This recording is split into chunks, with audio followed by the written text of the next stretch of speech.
Hello and welcome to Champion Your Culture, the podcast where we dive deep into the heart of leadership and organizational culture. I'm Ryan McCarty. And I'm George Rogers. Together, we're here to guide you on a journey of personal and professional growth. Every week, we bring you insights, stories, and strategies to help you and your company thrive in today's dynamic world. So whether you're leading a team, running a business, or just eager to make a positive impact, you are in the right place. Let's jump right into today's show and champion a culture of purpose and passion. Welcome to Champion Your Culture.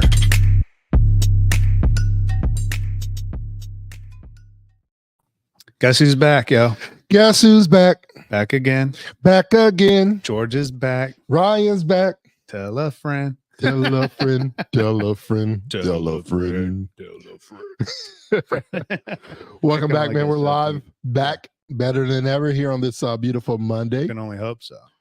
We good to go. We're rocking and rolling. Every week, it just keeps growing, man. Yeah. It's better and better. And yeah, very excited about everybody joining us today. Yeah, we appreciate it. Thank you again for joining us here on Champion Your Culture, powered by the good culture of good. As we mentioned, culture good, we will not be remiss. We got to go ahead and shout it out. March 19th and the 20th coming up here. That's and just about a week. Yeah. We're going to be having our 2-day certification. Yep. And we have a lovely group so far on this cohort. I'm really excited about everybody coming out. Yeah. We got more people coming. So not only has Wiley Metal, Mike, the owner, gone through this, he's now sending some of his people. He's bringing 5 people with him. So he's going to have a handful of people here in the cohort, along with Big Ass Fans is going to have Cassie a rep. With Big Ass Fans is going to be here. A lot of those, I don't want to shout out everybody. We forget somebody and they get mad. So we will shout out those two.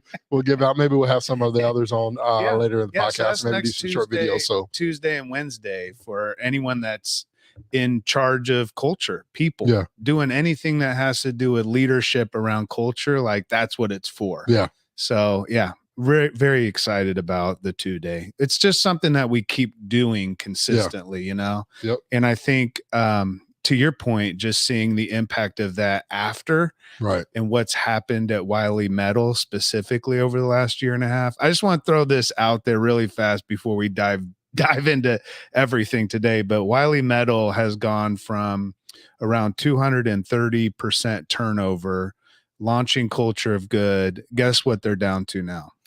I mean, I would be cheating. Do you know? I'd be cheating. It's remarkable. It's under 20%. It's 17%. That's a dramatic change, all because of implementation of culture good and leadership development stuff. So that's awesome. It turns out, man, people want to know that you care. Yeah. And when you do, man, it makes such a huge difference in culture, you know? Yeah. And we'll get into that here in a little while. But yeah, excited about the 2-day coming up. And, you know, those of you that are joining us live or listening on Spotify and you've been through the 2-day, we'd love to have you come back, you know, and that's something that we see from time to time. The alumni come back to go through and just freshen up. You know, it's one of the things that we teach all the time is like reinforcement. Right. Reinforce. You know, if you don't have those reinforcements, then you lose what you gain, you know, and it's really important to reinforce what we've learned. And so, excited about that. That's coming up. We've got, the Hamilton County, for those of you that are from the Indy area, you know about Hamilton County. There's a leadership academy of business executives and leaders that get together monthly and learn from different leaders. And we're hosting them here.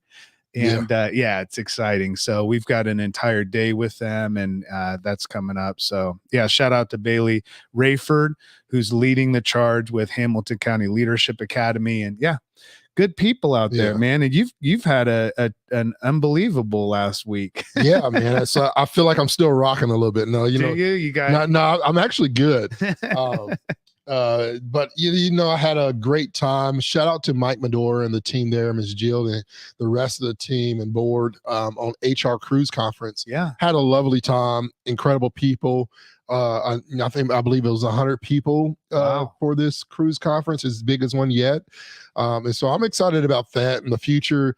I will say I would love to be a part of the next one. I think it should just be, go ahead and just sign me up yearly for these cruise conferences, because man, it was just a great atmosphere, good speakers. And it just loved it. Performica was one of the sponsors as well, HR magazines. And then my friends over at UKG, I got to shout them out. Alina and then Julie, great people there. Rachel and Amanda was part of the group there as well. So a lot of great people, man, that I got to meet. But the sessions were wonderful. Got to stop and get off the ship over in Jamaica. Nice. I got to worry all my friends and family freaking out because we're going to Hades, and there's a massive jailbreak, and now the largest prison guy. He's running the streets now. The prime minister is out, and this gang members running. They call it barbecue. He's barbecuing people. Oh, are you serious? Like sick stuff. Yeah, so praying for the people of Haiti and the Haitian people over there for their safety that are dealing with that. Thankfully for us, Royal Caribbean, they own a spot. They own an island that's it's secluded and everything, so it's not connected in any way. Plus it's 6 hours now. People can travel, so I won't tell you that a group of us did not have our eyes in the mountains as we're looking. Like if we start seeing people jumping over, coming out of the mountain, shooting or anything, I'll let y'all know this black man's gonna become like Michael Phelps in like 0 to 60 seconds. You're gonna swim like across. I'm swimming and I'm getting to land and I'm running, because on land I can go a little bit. I'm a lot faster running. And then I can also, God bless their souls and their sacrifice for George's life. I might accidentally trip or knock some people over or something. Like I'm surviving. That's all I know. You never have to be faster than the bear. Just be faster than your friend. Yep. So no, but it was a great time. I have a big question for you, because it's an HR cruise. I've been on cruises before, and it's wild. So I want to know how HR people are how do HR people act on a cruise? They act the same way they do on land. Wild. Ain't no party like an HR party. There's only another set of people. So there's two of my favorite people in the audience that I love speaking to, HR people, because they're going to put on a good time. Speaking of good time, before I left for the cruise, shout out to HR Indiana, Volunteer Summit, Vicky Cook, and Aaron Stevens. I got Miss Faith came over, Megan Nail, who's here locally, and the rest of that team. We got to hang out with them Friday, did a keynote for them Friday. And so, but just like that, they know how to put on a good time. They know how to say work is work, and this ain't work. Right. And they have a good time. They definitely let their livers and their kidneys and the rest of their organs know who the boss is for that night or week. I think it's wild, because HR people, they are very compliant, which is really cool, because I've spoken some SHRMs, and I had breakouts that are like at 7:30 in the morning, after a couple days of conference. And damn it, if it ain't packed at 7:30 in the morning, show up, like, man. wow. You don't have to worry about anybody else not showing up. HR people to show up for you, so you don't have to worry about that when it comes to the audience. But not saying that any of the names that I mentioned, by the way, performed they were hosting. I got you. It's great. It's great. Well, I got to get on one of those cruises at some point. It's fun, man. It's fun. Even if I just sneak on. Mike Medore does a great job. And I had a blast. I didn't know what to expect. And the space was great. Where we were meeting, it was very it was a big area, but it wasn't overly big to where you felt lost. Like it felt like more than 100 people, because it was like packed, but it felt really. It kind of makes sense to do a conference on a cruise for those that can handle a cruise, because like if you can have it anywhere, it probably doesn't cost a whole lot more to go there on a cruise than it would be to maybe say Vegas or somewhere else, where every other conference is going to be. I love that idea. Yeah, pretty cool, man. It was good, man. I was thinking about starting an HR conference, but we're all in canoes. Not a big cruise ship. That should be a leadership development conference. Oh yeah. I always said this, man. I remember the first couple of times I used to take our youth kids on cruise canoe trips. And I always felt like that was like communication on another level. Oh God. You're talking about teamwork, team building. Like if you want to know whether or not your relationship, friendship, businessship will last, go canoeing with somebody. Yeah. If you want to know that if it's almost over, see whether or not that canoe flips over and that person helps you. I kid you not. The last time I went canoeing with a bunch of dudes, right? We had about 8 guys, 9 guys. We had a bunch of canoes. Well, the first canoe is where we put all the food. Right. And so we packed the whole canoe full of food and we pushed the canoe out a little bit, got the first guy in, second guy tries to get in, flips the whole thing over. Oh, wow. So the start of our long day canoe trip is all the sandwiches that all the wives have made for their husbands just floating down the river. Yeah. Yeah. Just all of our food, packages, everything was just sunk. That's funny. Canoeing is it's a test of one's will for sure. Yeah. How does canoeing relate to culture and workplace leadership? You know what I'm saying? We talk about that all the time. Yeah. I'm always trying to relate something. We're talking about canoes or cruises. Yeah. Let's a canoe and a cruise boat are 2 separate things, right? Well, I like the idea of like a sailboat. Yeah. And the idea of culture being the wind in our sails. Right. You know what I'm saying? We've talked about that before.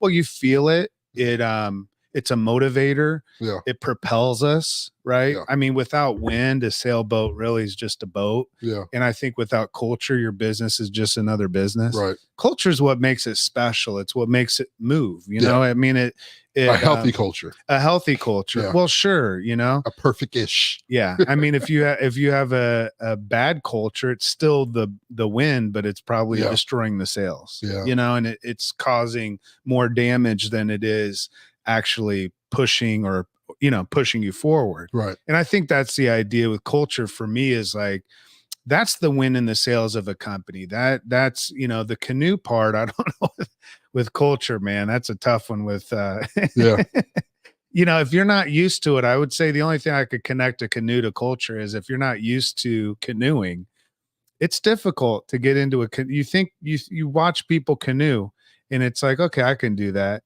But once you get in, it really requires a massive amount of balance, right? Because you can tip to the right or left. And I think that idea around culture makes a lot of sense. It's like, it really requires practice. It requires doing it. And the more you do it, the more you gain your balance, the more you feel it feels normal, because a lot of times we talk to executives and leaders and business owners, and we're talking culture and bringing in workshops into their business. And at first it's like, well, I got to get this together and that together. And, we got some internal things to get right before we start talking culture. And I'm like, no, that's what you're trying to get right. Yeah. Is your culture. Like, don't paint the whole house before I come in and do some remodel. Right. And that's sometimes I think, the pressure that we have as leaders is, especially in today's world, is we have to compete against the idea that all of our cultures are supposed to be amazing. Right. Like, you know what I mean? No matter what size of business you are, you should have all the same benefits that every big company has. That it just doesn't translate that way with small or medium sized companies, right? When you have a large company, you have a lot to work with, and that dynamic is different. The challenges are different too, though. And I think it's really important to understand that culture takes time. It just takes practice, same way as canoeing does or anything else. It's just when you first get into that canoe, it feels weird. Yeah. I mean, you got to have a balance too. You want to talk about I'm saying, the balance of being together and really communicating. If everybody's leaning to the right, and one person's leaning to the left, it's tipping to the right. Somebody's flipping. Yeah. So you can't have, like, in a company culture, you can't have the leader saying this is what it is and everybody else that's actually doing the work. It's such a far gap between what the leader sees and what everybody else sees that's going on in the culture, and I think we have to find that balance and say, hey, we're all in this canoe together. Right. And if we're going to rock this, I mean, you see it not just with canoeing, but what was it called? Those real skinny long boats, and everybody's just kind of, you know what I'm saying? You talking about kayaking? No, it's like a kayak. Kayaking? No, the one where it takes an entire team of people. Oh, row. You're rowing. Row. Yeah. Yeah, I don't know what those are called. I know it's rowing.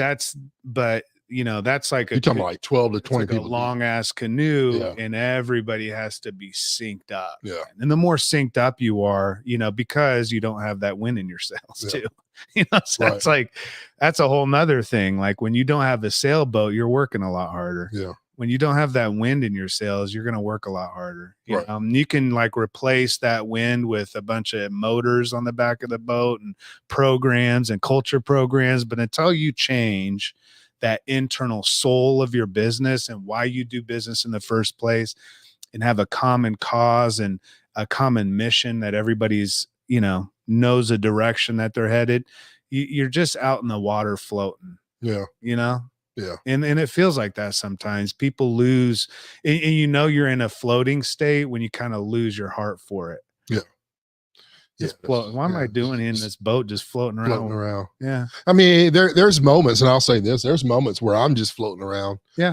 I think I'm in that floating around stage right now where I'm just kind of like, and there's the things, because one of the things I really enjoy on the cruise is one of my favorite things to do. I always love getting a ocean view deck. Yeah. A balcony area, because I enjoy, especially at night. Somebody asked me, George, what is it? Why do you go out there? You can't see anything.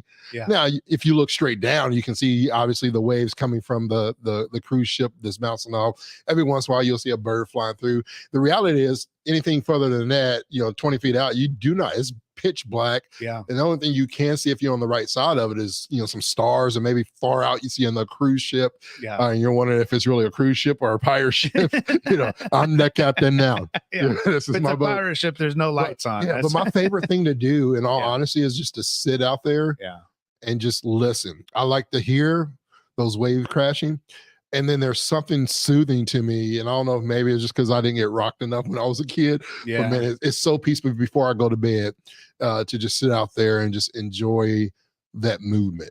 And I think it's important for us, as much as we're rowing and we have to be in sync at times. I think that also we have to know when to hold and when to fold. And we got to know when to say, all right, it's okay to relax right now. Yeah. There's no wind. There's no storm. We're going through a period of season. Hey, let's get some rest. That's right. True. Yeah. And so finding that proper time, as we talk about this analogy of rowing and everything, I think there's moments, and I'm in that moment right now where I'm just kind of like pause, trying to figure out, make some decisions, tough decisions, easy decisions. Quarter one is over, reevaluating, checking in with myself, reevaluating, how did Q1 go? Did it meet expectation, exceed expectation? Did you fail? How did you fail? Why did you fail? Yeah. What can we do moving forward? Right. The whole feed forward, the philosophy that we discussed last month. And so I like to do those things. And right now I'm at that place where I feel like, all right, I've been rowing. Sometimes we don't get the outcomes that we want. Right. We don't get, we feel like we put a lot of work in. We've checked all our resources and, plugged them in. And it's like, man, Q1, maybe everything wasn't there. Yeah. I think it's a good time, especially as you're riding, you're selling right now in this thing we call life, leadership, and workplace. That it's important to enjoy just some steady movement in the water without having to work, and relax, reevaluate. But if you want to get to where you want to get to, you're gonna have to get back to it. Yeah. Either rowing or putting the sails up. Even within the sailboat, there's work, right? Like you think about the amount of effort it takes to harness that wind. And I think all of us have culture. All of us have good people.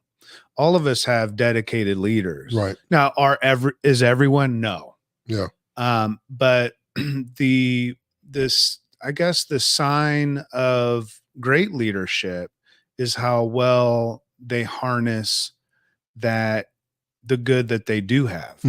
So when you have committed people, how are you harnessing that passion? Right. How do you harness? Like, that's the idea of harnessing the wind. It's like creating a sail that when these three people in the workplace get involved in it, it really pushes the project forward. See, there's people like they're culture leaders is what they are. And it's not just about pushing a project forward to get something done.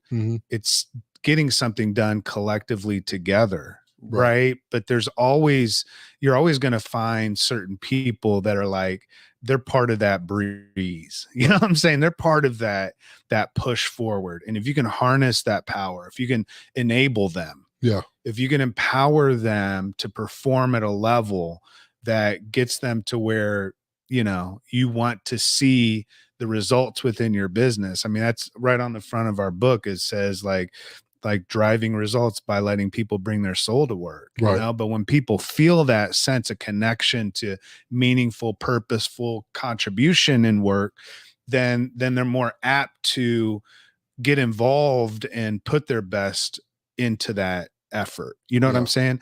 But how do we harness that? How do we harness the culture?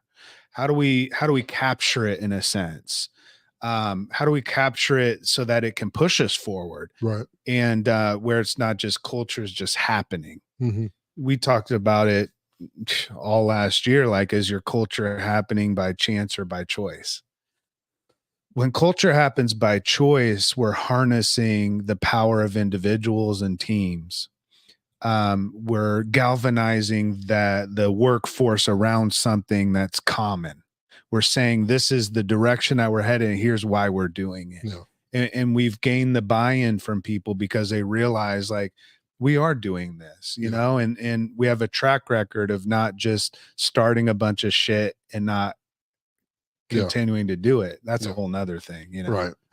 So let's continue this and dive into this topic of how the culture drives performance and really fuels Today's retention. CPR. Yeah, CPR. Usually when so we're practicing CPR, somebody needs some breath. You know what I'm saying? Yeah. I mean, that's the case in a lot of organizations and companies. They're looking for ways, and we're seeing them. We got people that are coming to our 2-day next week. They're talking about, hey, how do we get our culture better? Like, we got good culture and we're doing good in the community. Yeah. But how do we get to this next step? We're seeing even with Wiley Metal, they're 222+% down under 20% on their retention because of how they're dealing in their culture, and they still are saying we won't. We want to impact it. So there's always ways where culture, as you say, is that wind that determines the performance of the boat, right? The performance of employees. Culture is that wind that determines the employees' performance and really fuels their retention and the business performance, right? So how we are meeting expectations. And things of that nature. Can we talk a little bit, because we speak a lot about culture and really how to foster a sense of belonging, but in a sense of that wind analogy, I'm really stuck there, because I think that it moves, right? Yeah, like it does truly move people into a place of engagement.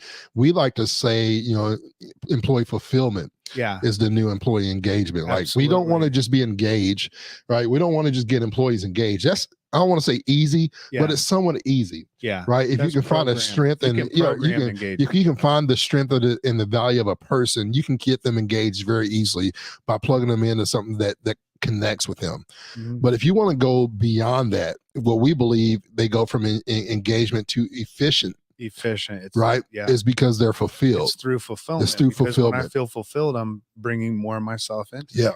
Mm-hmm. And being authentic. Let's dive into that portion there, because I want to talk about that fulfillment portion. Because I think that the value add for a lot of organizations, for those who are looking to say how do we increase our engagement. We have all these different. There's a lot of HR tech softwares out there. There's a lot of different things that can help that increase the culture of the workplace. But when it comes to culture, for me, I just don't want to be engaged anymore. I want to be fulfilled. What does that mean, and how do we get there? Yeah, well, first, I mean, we start with this idea of engagement, right? I mean, the question is like, who am I getting engaged to? Mm-hmm. like when we think about engagement, we think about a level of commitment that's different than when you're courting someone, mm-hmm. or you're dating. And so I always like to think that it, in terms of how we think about engagement in the workforce, we really are, in a sense, just dating. Mm-hmm. In that way. There's in today's environment of work, there's less sense of loyalty to the employer, because there's been decades of no loyalty to the employee. And so we've kind of baked into the realities of work a challenge. And the challenge is, how do we get people to feel something different when they come work for us? What is the compelling reason that stands out? You know, we talk about culture, to your point, all the time, right? We're using the metaphor as the win in our sales today in terms of thinking about what are the steps of implementing a cultural movement like that. We have to start from a place of engagement, and then we have to say, what are we asking people to get engaged with? And turns out the motivator for engagement um, can be the carrot, right? Yeah. The stick, or it can be intrinsically motivated.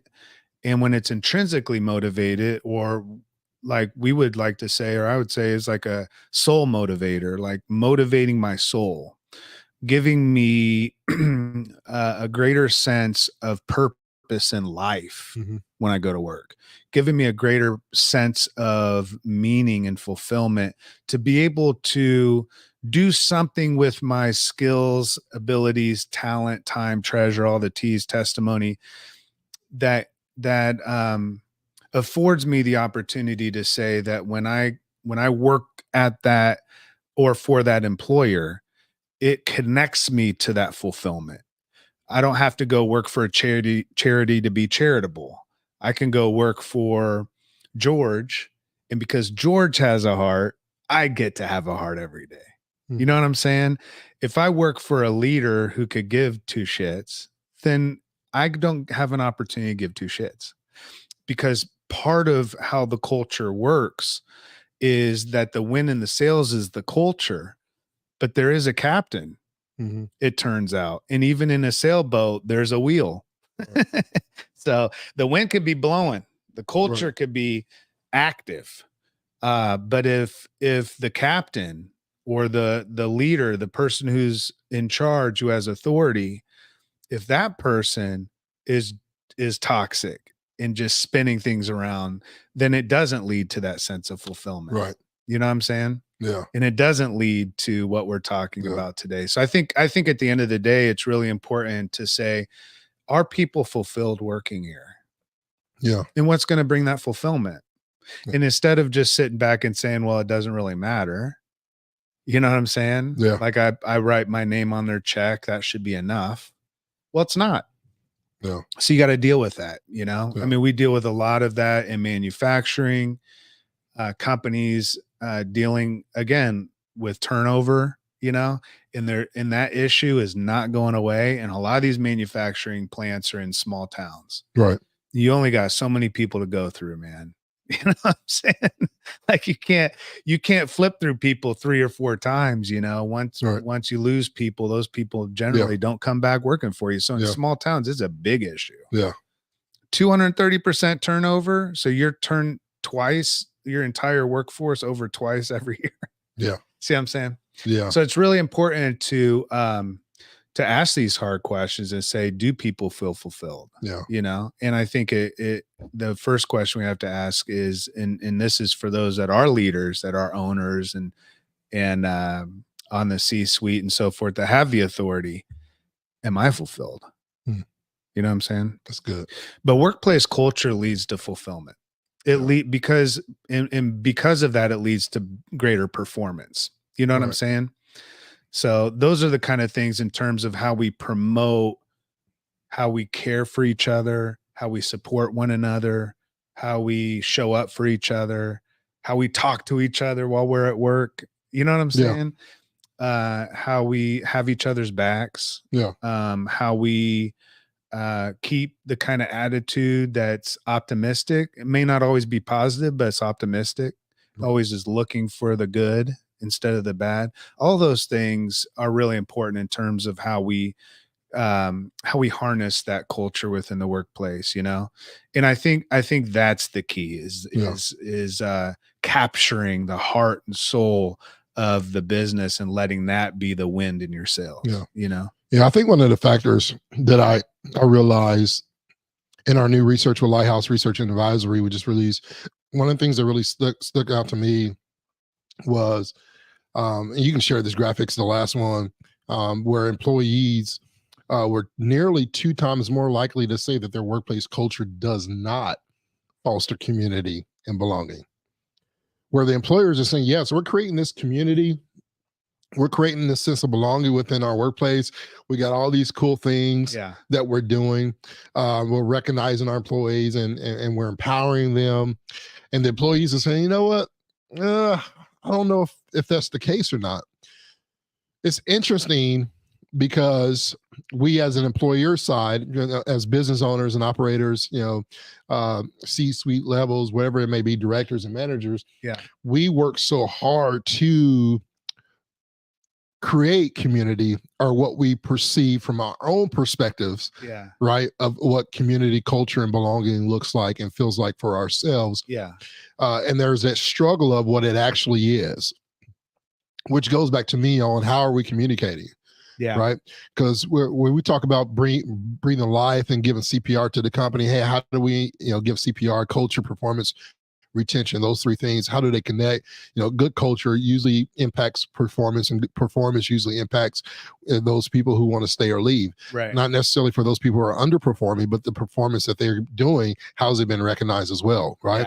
And so from a performance standpoint, even a culture standpoint, the simplicity of culture, beyond engagement, fulfillment, and to become efficient, we talked about, fostering a sense of belonging. We talked about empowering the employees, right? Giving them leadway, flexibility to make decisions and decision-making, right? That where they don't feel their autonomy and really transparency on the outcomes, whether it's good, bad, or ugly, and what that looks like. Right. And so celebrating, we talk about celebrating them when they win, but I always say celebrate us when we fail. And what I mean by that is recognizing, hey, we made a mistake. It was a bad decision.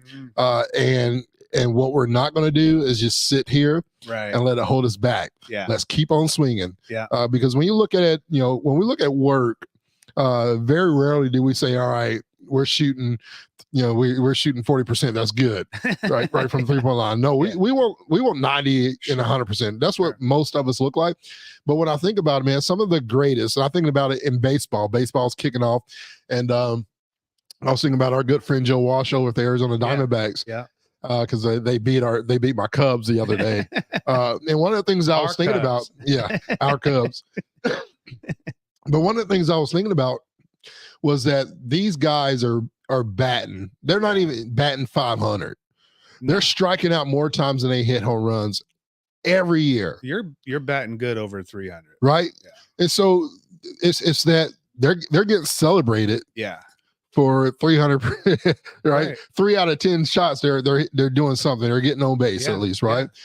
And it's flip flopped in the workplace. We want 70 or better. We want 70% or better. And I understand those things, but my point is celebrating those victories. Understanding, hey, we're going to strike out a lot more than we're going to hit a home run. And in some cases, I don't want us to keep on swinging overly aggressive just to get that home run, because sometimes it's good just to get on base. Right? Don't try to swing for the fences. So you don't have to swing for the fences.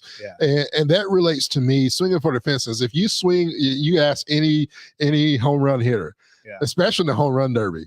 You want to see them get tired out, see how often they're swinging for the fences and what that does.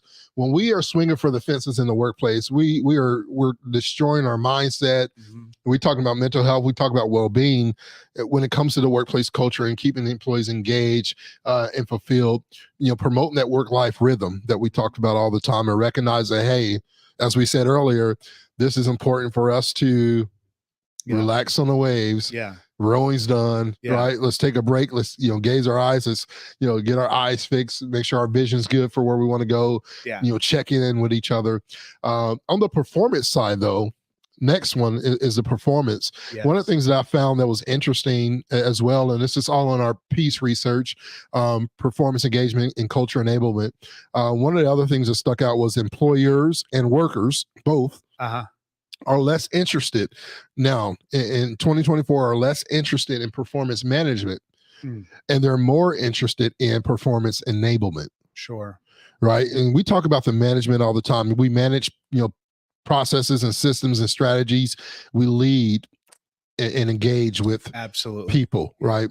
And so from a performance management versus a performance enablement, shifting that focus right? Moving away from that traditional performance management approach where, we're looking at things in this view and focus on ratings, focus on these evaluations and reviews, to more of adopting this approach where we emphasize continuous feed forward. Yeah. Feedback, however you want to look at it, coaching, right? Raising them up to another level, developing them into the person or the place and position that they desire to be, and really enhancing those skill sets and their knowledge. Yeah. The importance on that. Why do you feel like that's changed, right? The dynamic of management versus enablement. Is it where we are today? Is it we're more focused on ourselves versus the business? Yeah, there's a big part of that. I think also people just want to be trusted. Yeah. What's interesting, there's companies that just want to build a culture of trust but can't figure out how to do it, and everybody in their workplace wants to be trusted. Yeah.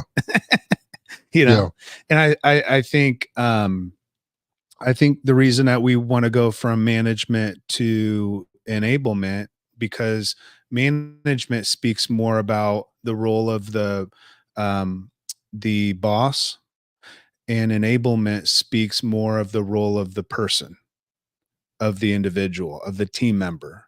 When we're managing someone, we're essentially telling them what to do, right? We've got a project management process, and nothing wrong with any of that. I mean, we have to have some project management, right?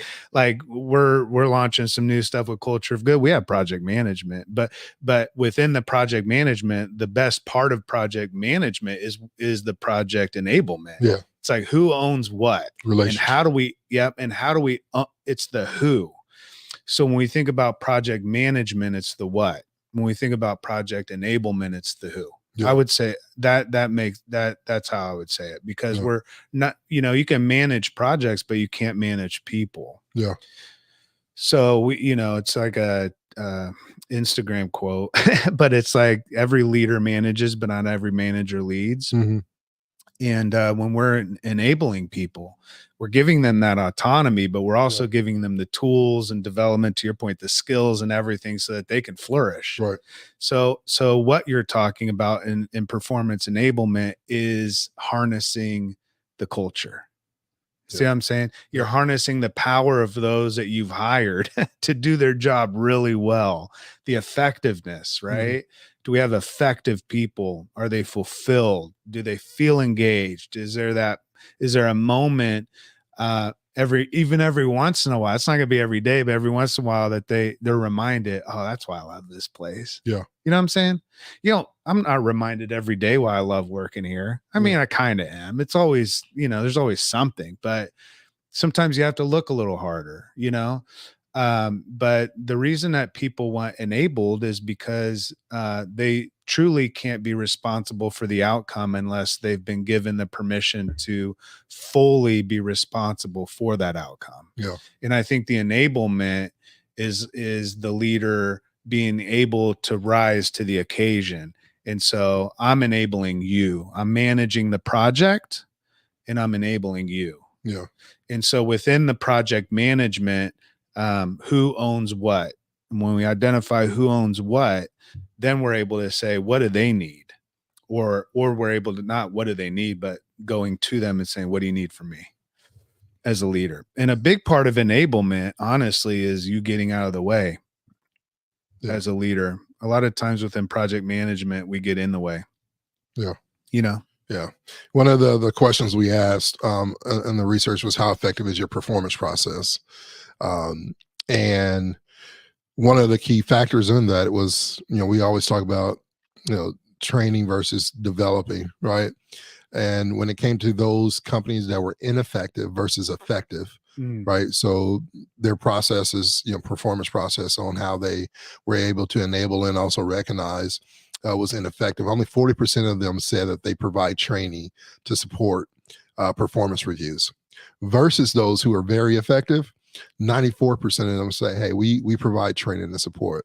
So again, when it comes to performance, how things are look, it's just another reflection of the importance of developing. And I bring that stat up because one of the things that really sticks out to me that you have brought into the world is RSVP. Yeah. roles, strengths, values, purposes. Yeah. And one of the things when I think about performance is really embracing that strength-based approach, where we're looking at strengths, and leveraging, George's strengths. Not necessarily to say, hey, George, what's your strengths? Oh, we want to get more out of you, but we're not going to pay you more. Yeah. But hey, George, are you using your strengths? Is your strengths connected to your day-to-day work? Yeah. Right. How do we get that connected? How do we give you essentially life and permission to use your gifts and your talents that you care about? Because, at the end of the day, people say, what makes work not work for you? My strengths are connected to everything that I do. I want to bring my strengths, and I want to connect those things, right? Fulfilling. Yeah. If I'm working if I'm working a job that doesn't align with my strengths, that's the opposite of fulfillment. Yeah. That's frustration. Yeah. You go from fulfillment to frustration when you're working outside of your strengths. So yeah, helping team members identify their strengths, identify their values, same thing. Yeah. If you're living every day in a work environment and you have to look at your values and say, peace out, I'm going to check you at the door when I go into work. That won't be fulfilling either. Let's think about role. Same thing, right? Like if I don't know what I'm supposed to be doing every single day, because I don't know what role I fill in this, then that creates an entirely different set of issues, right? So in terms of performance, when we think about an athlete, they perform at a level because of development. They don't perform at a level just because they're skilled and gifted. Now, some people are born with speed. Yeah. Not a lot you can do about that. Some people are just fast. You know what I'm saying? And they'll always be faster, no matter how much development you do. It may be because of that, my role changes and I'm not the sprinter. Yeah. You know what I'm saying? So you look at strengths and you identify, you're really fast, right? Like off the jump, you'd make a great sprinter. You know what I'm saying? So your role. And you go to the Olympics, which is coming up, right? And you're a sprinter, you're a marathon runner. That's kind of important to know before you go perform, because your performance is going to be based on that. How you train, how you've developed those muscles and that muscle memory. So when the gun shot goes off, you're right off. Yeah. You know what I'm saying? The blocks faster than anybody else in that millisecond makes a difference, so that at the end of that race, you haven't run for the last 20 years of your life, trying to get to the Olympics, and then you're off by 1 millisecond, you got second place. Yeah. You know what I'm saying? That would just eat you alive. Yeah. So what are you doing? You're honing your gifts, your skills. You generally want to bring that into life because you're going to be better at whatever you're doing if you're doing so in your skill set. Yeah. So when you were talking, I had this whole voices in my head thing, and I'm like, know your role. Yeah. The employers are saying know your role, and employees are saying you better recognize. Right. And there's a balance, knowing your role. And then when I understand, the employees are saying slow your role. Yeah, slow your role. Know your role and slow your role. Know your role, slow your role, and then you better recognize, right? Yeah. And that recognition is important. Yeah. We got a come on man or a crazy HR. I mean, this has happened about a month ago. And this is something that's very relative, because I always think about this story as we open it up. When I think about this, there's a few things that come to my mind, and I know sometimes both of us we kind of see it from a different perspective. And we'll get into this conversation. Let's look at it. But in the back of my mind, this is exactly what I feel like. Early on in my career, where I was doing something good. And, I just wanted recognition. Sometimes that recognition was verbal back then. I had leadership that didn't know how to compliment and say thank you or appreciate you. Yeah. Or, hey, even in confrontation, I'm sorry I messed up or something like that. Yeah. Right. And I felt like when they were looking at me, they just said, hey, George, you want a cookie? Yeah. Here it is.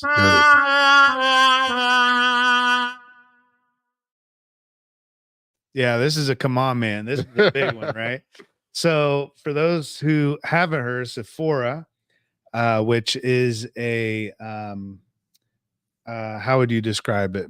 They makeup. Your retail. They're retailer and makeup retail. And all that stuff. Anyway, reached $10 billion and gave every single employee a cookie.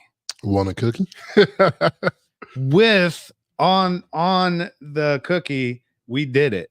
Yeah. We did it. Yeah. 10 billion. Yeah. My thought, don't even mention how far you've got as a company if you're just going to send out cookies to people. You know what I'm saying? Yeah, saying the number makes the situation a lot worse. Yeah, $10 billion, man.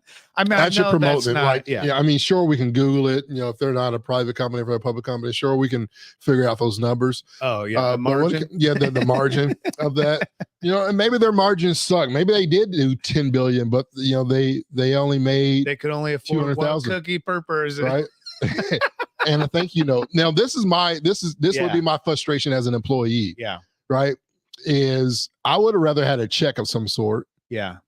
But even if you can't give me money or a gift card to Nike or whatever it is that I like it's very difficult. And I believe they have, you know, somewhere between 15, 20,000 plus employees, maybe. That's a lot. They got a lot of employees. So even if they did 450,000 or $450 or something like that, $500, you know, that's $1 million or $2 million. It's a lot of money. It's a lot of money. But that's where it's like, because I've seen this, and I'm speaking from the owner side of it, where a company does really good. We say, all right, what's the allotted? What employees don't see is the breakdown of business, right? Sure. So they don't know the expenses and all those things.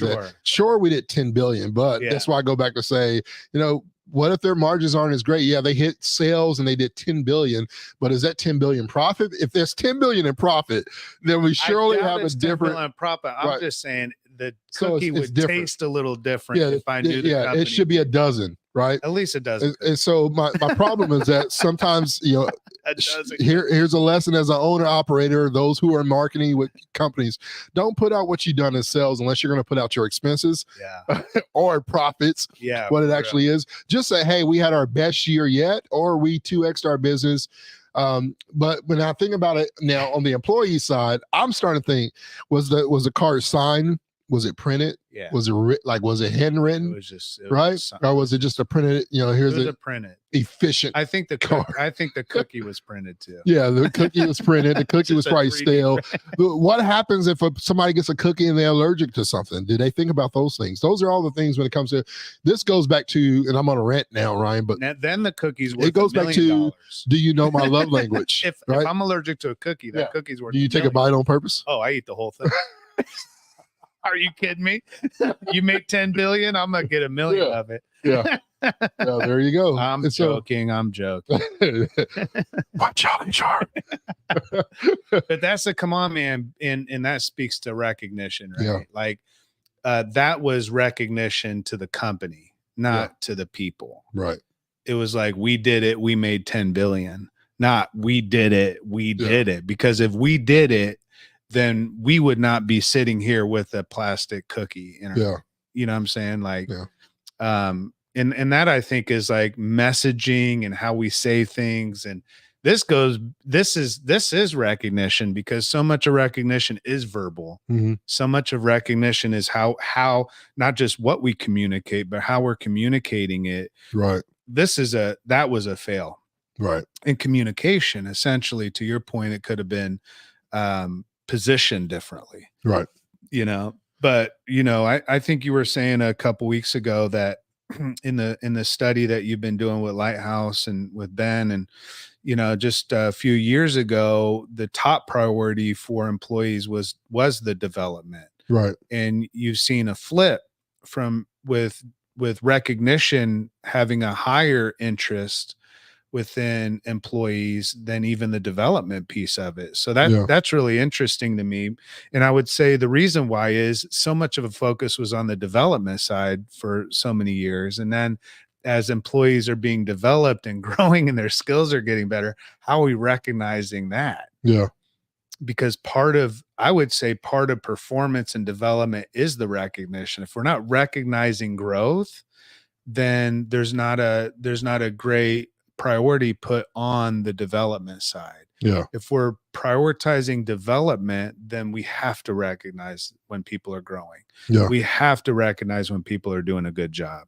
We have to recognize when people try and fail. Yeah. We have to recognize that, because if we don't, then what we're doing is we're developing, but we're not giving any feedback to those employees as they're going through the development, as they're growing. How in the world do I know that whether or not I'm fulfilling what I need to fulfill. And if I don't know if I'm fulfilling what I need to fulfill, then I won't be fulfilled. Right. If I know I'm fulfilling what I need to fulfill, then I'll be fulfilled. That is a very fulfilling statement. You know what I'm saying? It's true. You know what you're, and I'll read these out. And this is a different research. So we're and we'll invite everybody out coming April 3rd. Okay. April 3rd, Ben and I'll be going live for 2024 research on talent acquisition. So this is one of our new research studies that I was sharing with you, does about the hiring process. Okay. With candidates and the top 3 candidates priorities. And it's very easy, right? So it's starting pay, it's easy application process, and it's career growth. Those are important to people's. Now, outside of those 3, the other ones that I felt like was really important, that I thought was interesting, and it was a new question. Yeah. Number 4, getting a feel of the company culture so I know that it's right for me. Yeah. Right. This is a selfish thing. That it wasn't usually about culture. Some people were staying because they were getting paid very well, but they're in a piss poor situation. Yeah. From leadership and culture wise. Right. We were okay because we're getting paid. Yeah. Now we're saying pay doesn't really, like, I care about the environment that I'm going into. Right. And a lot of things have come to play. We're more in tune with the whole mental health. It's not a taboo situation, right? The pandemic has changed the nature of how we nurture ourselves, but also as leaders, how we nurture our employees and our team and take care of them. So that was another one that was very impactful for me when I saw that those top 4 there: starting pay, a smooth and easy application process that respects my time, right? Don't waste my time. And then number 3, a commitment to helping career growth and advancing their career was important, as well as, hey, at the end of the day, also after those top 3 things, once I come to your company, I want to make sure that the culture fits me. Yeah. And when I think about that, it reminds me of our stat that we're seeing.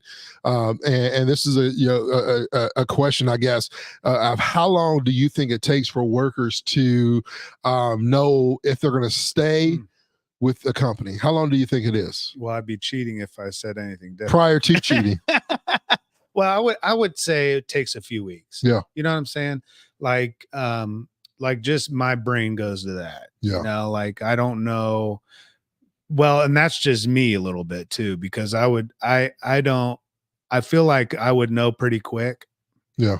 But also I think I'd come in with a little skepticism just because I'd want to, like, it's going to take a second to see whether I want to. Right. But I would know pretty quick. Yeah. Yeah. Most people now, research says that within 5 days.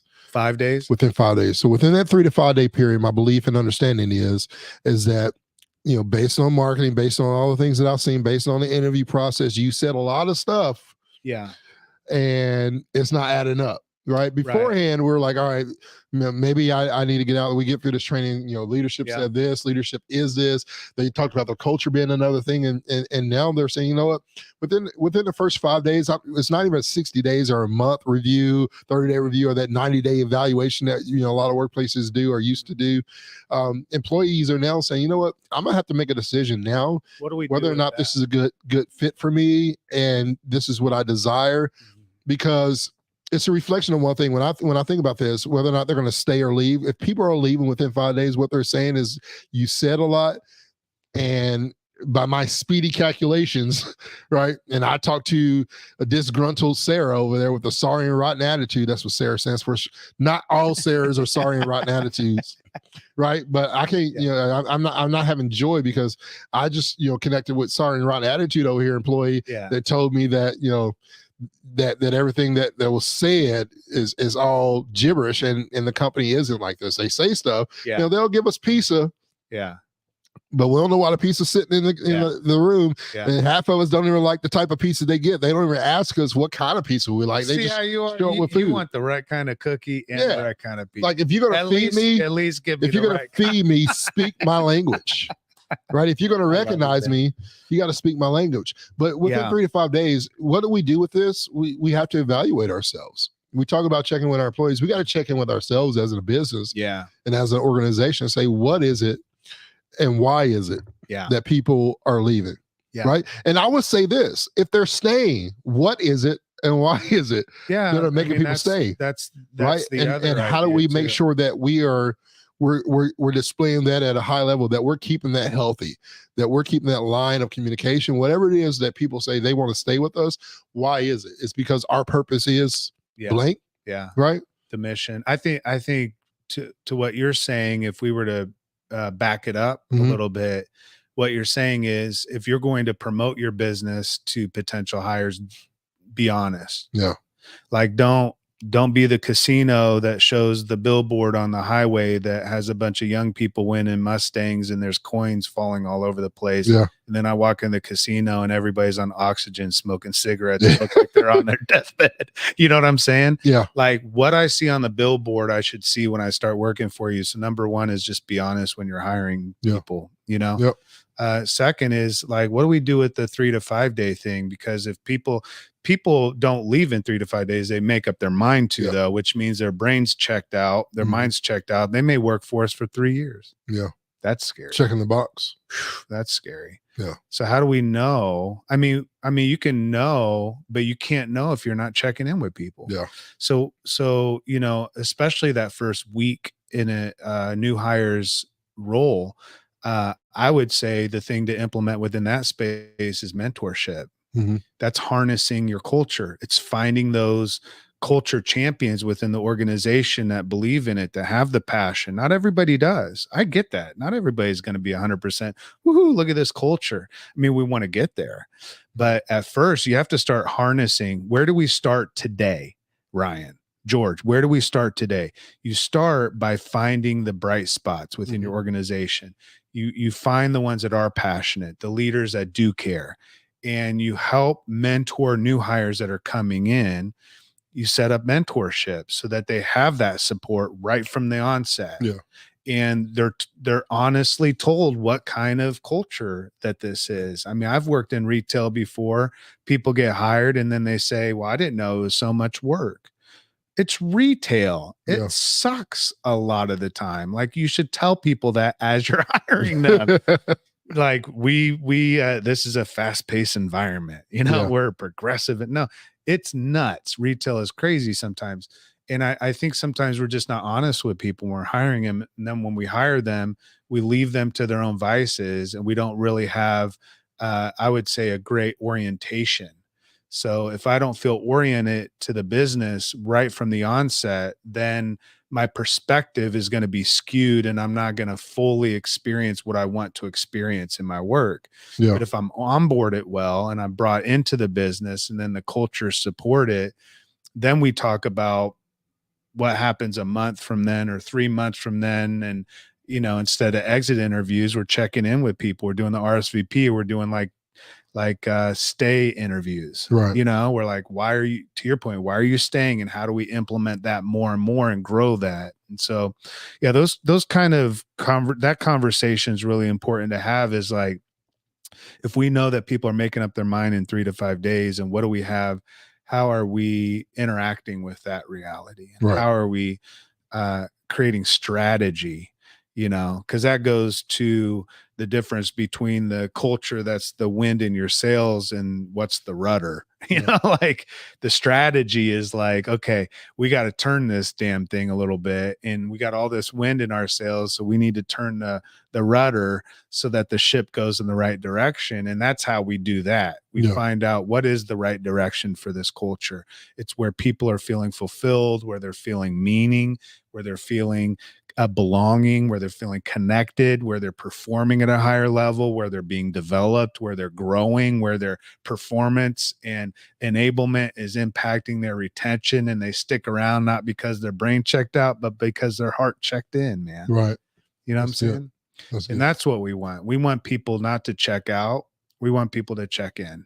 Yeah. And the way that people will check in is when we do the same thing. We have to be what we want to see. Yeah. And we say that all the time, but it really is that way. We have to exemplify the kind of culture that we want to see throughout the business, because culture, to your point, drives performance, and performance then impacts retention. Yeah. When you talk about the great places to work, think about this. When employees would recommend their company, Yeah. right? I'll recommend Culture Good. I'll recommend Round Room, right? When employees recommend their employer as a great place to work, and we talk about all these awards that companies apply for or buy, and all, great things to have, right? Yeah. Especially when you're fulfilled through the actual feedback of the employees. They're giving their feedback and saying, this is a great place to work.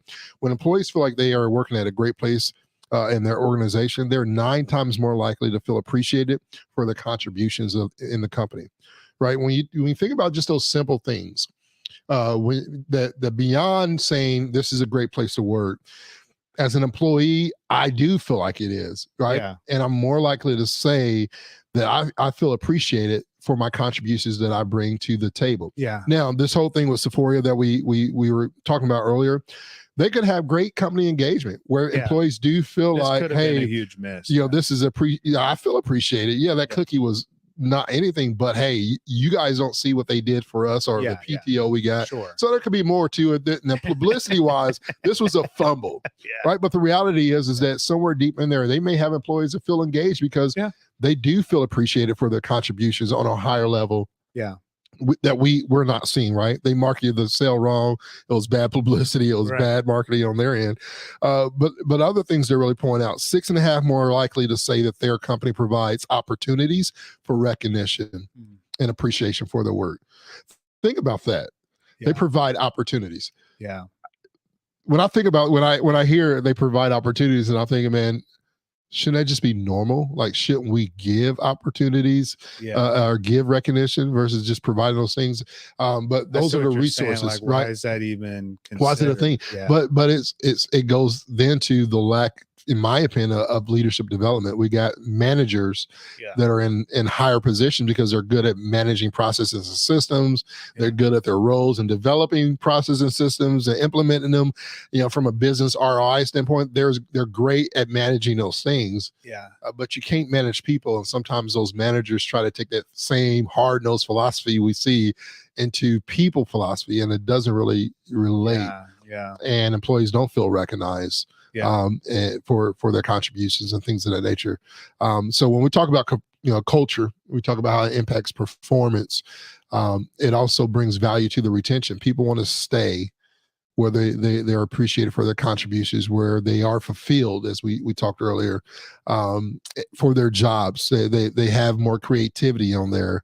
The other data point that comes with that research is 12.5 more likely to say that their company encourages and supports creative problem solving on the job. Given permission to say, figure it out, not just not just that make it happen, but hey, make it happen, figure it out. Yeah. And if it works, awesome. If it doesn't work, let's get back to the ground and start doing it. But they get that feedback from their managers. 12.5 more likely to get feedback from their managers and comfortable giving that. So they're not just receiving it. They feel more comfortable giving that because there's that appreciation there. And so encouraging everybody out there, create a great place to work. Yeah. Start showing some appreciation. Start showing that vulnerability in a sense of being vulnerable enough to receive constructive, feed forward from your employees. Like, I want somebody to say, hey, George, this is what I'm seeing. Yeah. One of the things I love about Round Room and Culture Good and what we do, we see it a lot in TCC with our 5 promises, that we keep each other accountable, that we are going to keep those 5 promises. And if there ever is a glimpse, we pull that person aside and say, hey, I know you're going through something. It seems like you may be going through something. I don't know if you're going through something, and you don't have to tell me if you are going through something, but I just want to make sure that you know that, how you treated that person didn't really align with the promise of caring for our teammate. Yeah. And whatever it is you're dealing with, people are caring. Make sure you're recognizing it. Yeah. Yeah. Don't just recognize people when they show up. Right. The first day, but recognize them when they grow up. Yeah. You show up, you grow up. Yeah. And then you blow up. blow up. Not literally. Are there any rhymes there as we end? Yeah. Roll up. We're rolling up. Glow up. Yeah. And if something falls apart, sew up. Sew up. Yeah. Anyway. Thank you guys for joining us today. I love this conversation. I think it's important for people to prioritize culture, and this is certainly one of those weeks. And we have some great guests coming up over the next few weeks. We're excited to have you join us. Come back next week. We're here every single week. Yep. We're going to be back live next week. We got a special guest. Yeah. Carl Maria Scott's going to be joining us. Yeah. She also is the host of Manager to Manager. So it's going to be a great conversation next week with Carl Maria. Yeah. And I'm excited about that, as well as a list of other guests here in the future. Yeah. Some HR tech software companies are going to be joining us to talk all things. Qualify is going to be coming. So join us here again. As always, every week we're coming back better than ever on this lovely podcast with you live, or you can listen on Apple, Spotify, Google Playlists, YouTube as well. Yeah. And as always, we'll see you back here next week on Champion Your Culture. Thank you for tuning in to Champion Your Culture. We hope today's episode has sparked new ideas and inspiration for your journey in leadership and cultural development. Building a culture good is a collective effort. If you found value in conversations today, please subscribe to our podcast. Follow us on your favorite platform and share this episode with your friends and colleagues. Your support helps us reach more people and spread the message of impactful leadership and positive cultural change. Don't forget to visit cultureofgood.com to explore how you can become a certified culture champion. Every week, we're here to bring you insights and strategies that matter. So join us again for more empowering discussions. Let's continue to champion a culture of purpose and passion together. Until next time, keep leading with heart, and let's make a positive difference in the world. And we'll see you next week on Champion Your Culture.